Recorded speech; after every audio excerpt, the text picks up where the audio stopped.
Welcome to the Three Martini Lunch. Grab a stool next to Greg Corombos of Radio America and Jim Geraghty of National Review. Three Martinis coming up. It is another Monday, and that means we should sit down and have some martinis. I'm Chad Benson, in for Greg Corombos. Jim Geraghty, as always, is here and ready to roll, and we've got your three martinis lined up. And, well, they're a lot of good martinis, but these three are the ones you guys need to know today. And the first one, well, let's say the first one starts off with what's happening in D.C. and the confirmation hearings are going on. And as you would expect, Jim, it's pretty much, as you will hear from this, everything that you would expect to hear from the people and the powers that be when taking on any kind of hearings. Senate Republicans are refusing to address American health care or COVID-19 or economic relief because they care more about putting an extremist ideological judge on the bench. Yeah, and we start out with our first martini, the good one. The Democrats are doing what the Democrats do, which is grandstand and ask very few questions. Yeah, it is worth noting that every senator gets to have an opening statement, and that's all we've gotten so far today. If we're lucky, we will get to Barrett's opening statement this afternoon, including the senators who are introducing her. Look, if you watched any confirmation hearing of the last decade or so, you pretty much will feel like this is in reruns. You kind of wonder if all they had to change about the rhetoric they had about Brett Kavanaugh is to change the gender. Instead of he is an extremist ideological judge, they just have to go into their notes, add the letter S, and say she is an extremist ideological judge. And I think that if every single time a Republican president nominates a judge, John Roberts, Samuel Alito, Neil Gorsuch, Brett Kavanaugh, Amy Coney Barrett, if the rhetoric is always, oh my goodness, I cannot believe the president has appointed this extremist ideological judge, the worst. Like if every pick is the worst, then none of them are the worst, right? There's never any sense of you never hear any Democratic senator say, this is not somebody I would have wanted, but this is a pretty good, by the standards of judges Republicans would like, she's pretty good. You never hear any of that. And I think that's one of the reasons what happens at these hearings generally gets tuned out.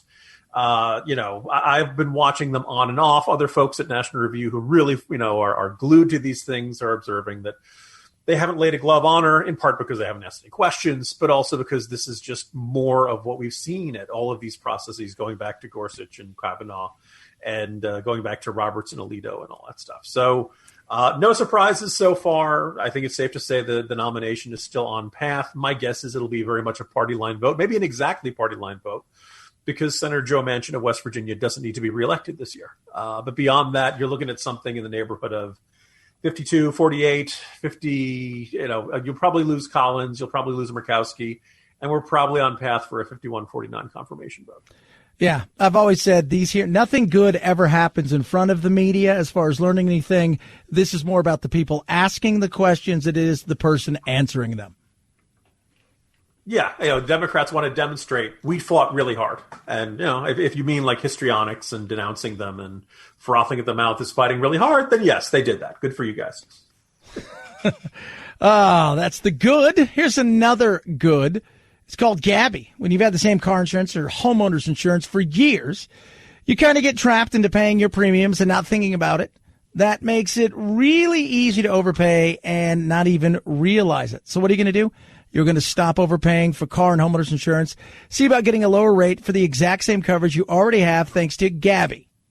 Gabby takes the pain out of shopping for insurance by giving you an apples-to-apples comparison of your current coverage with 40 of the top insurance providers. We're talking about companies like Progressive and Nationwide and Travelers. You just link your current insurance account, and in just minutes, you'll be able to see quotes for the exact same coverage that you currently have. Gabby customers save $825 per year on average. And if they can't find you savings, they'll let you know so you can relax knowing you have the best rate that is out there. And they will never sell your information, so no more annoying spam or robocalls. It's totally free to check your rate. There's no obligation. It takes a few minutes right now. And you could stop overpaying on your car and homeowner's insurance. Go to Gabby.com/martini. That's GABI.com/martini. Gabby.com/martini.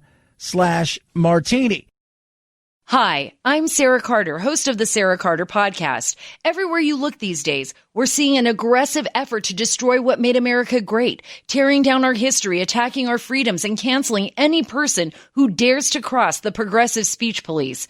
We cannot stand by and let this happen. It's time for the silent majority to become the unsilent majority. Join me on the Sarah Carter Podcast. Subscribe at Apple, Spotify, or wherever you get your podcasts. Well, we've had the good. Now let's move on to the bad, and it's moving in a different direction. And that is the whole thing with the vaccine and America's readiness for the vaccine. And for whatever reason, Jim, whether it's political in nature or some people just want to take a step back and see how this thing works, it's falling now, and now we're under 50%. Yeah, this is the latest numbers from Gallup, pretty generally reliable pollster. They had checked in August. It had already in July. It was 66%. In August, it was down to 61%, and now it's down to 50%. And for those whose instinct is to automatically start pointing fingers, ironically, faith in the vaccine or willingness to take the vaccine has actually increased amongst Republicans from 37% to 47%. Amongst Democrats, it's largely plummeted from 78% to 53%. And amongst independents, it's sliding somewhat from 59 to 49. Look, this is going in the wrong direction. I can completely understand people being a little bit nervous about a new vaccine. But as you know, all of these things are currently in testing trials involving tens of thousands of people. People may recall that the one over in Oxford, they delayed it for a few days because somebody had a reaction, and they were trying to figure out, was that a reaction because of the vaccine, or was that a reaction because of some other outside factor? It's always a possibility somebody catches something from somewhere else, and that ends up causing some reaction in their system. And people wonder, was that because of the vaccine we gave them? Is it because of something else? This is, everyone involved in this is doing the best they can. And is doing this, they want us to be safe, but they also want this to be fast, because they want people to get vaccinated as quickly as possible so we can get back to normal life. Look, if you have questions, talk to your doctor. If you have questions, it's understandable. But the fact that this is dropping so precipitously is really unnerving, because as of July, 83% of Democrats, basically in a span of 2 or 3 months, we've seen 30% drop. I cannot help but suspect this is driven in part by folks like Kamala Harris saying, well, if Trump approves if Trump tells me to take the vaccine, I'm not taking it. She later in the debate elaborated that, well, if the doctors say it's fine. Sure. Trump is not going to come out from the balcony of the White House and just throwing out needles at people for them to take a vaccine.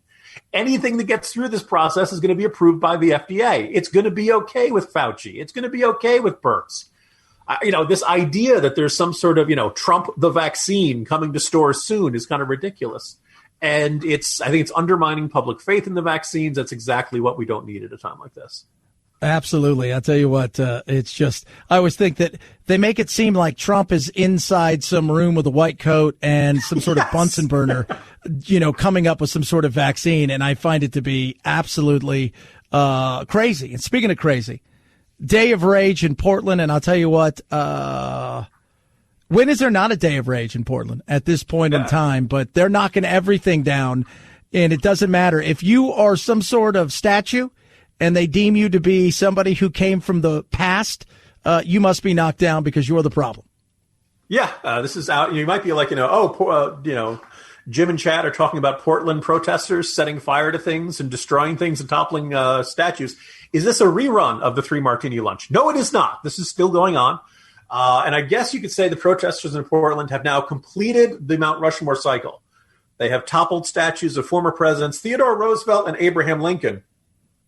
I'm guessing because of slavery. I'm trying to, what their objection to those two guys are. At this, and they shattered the entrance to the Oregon Historical Society in Portland's South Park blocks late Sunday before going on to other areas of downtown, smashing storefronts and engaging in other acts of destruction. It's mid-October. This has been going on for the better part of 3 or 4 months now. And it continues to go on. It is baffling. It's interesting because I understand Ted Wheeler's got a challenger in the primary over there. Unfortunately, this is an explicitly pro-Antifa candidate. He's getting challenged. Ted Wheeler is the conservative in this race. So, you're in a circumstance where most of us outside the city are rooting for both of them to lose. It's depressing and probably accurate to say that at this point, those who are in government in Portland have a minimal interest in restoring order and law and stopping people from toppling statues. Statues that you could not justify the toppling of in a million years by any of the standards, even by the standards of Black Lives Matter or the 16/9 Project or anything like that. Theodore Roosevelt and Abraham Lincoln are just fine. And if you want to take down a statue, there are proper ways to do this anyway. Absolutely. It is craziness. It is chaos. And I just look at Portland and I say to myself, I don't know what you guys want. Outside of most of you just don't want to grow up, but I just don't see an end in sight. And if that's the way you want to live, well, Portland, you're going to have to make better choices in who you pick to run your city. I guess I guess the question is, have they driven out everyone in Portland who would want order in their streets? If not, why has no one? And it's possible people may have voted with their feet. It may very well be that anybody who's left in the businesses are going to leave. People who don't want to live in an atmosphere of chaos will do so. Portland, maybe save Portland needs to be the argument of the non-anarchist left, the the non-Antifa left, because you got to wonder what's left. Who's going to want to live there if this is the atmosphere month after month, and God knows, maybe continuing into next year. You just never know. Jim Geraghty, it's always great to be here. I'm in for Greg Columbus all this week. I look forward to doing it again with you tomorrow. Looking forward to that as well, Chad. That is your 3 Martini lunch. We had you good, we had you bad, and we had you crazy. We'll do another tomorrow.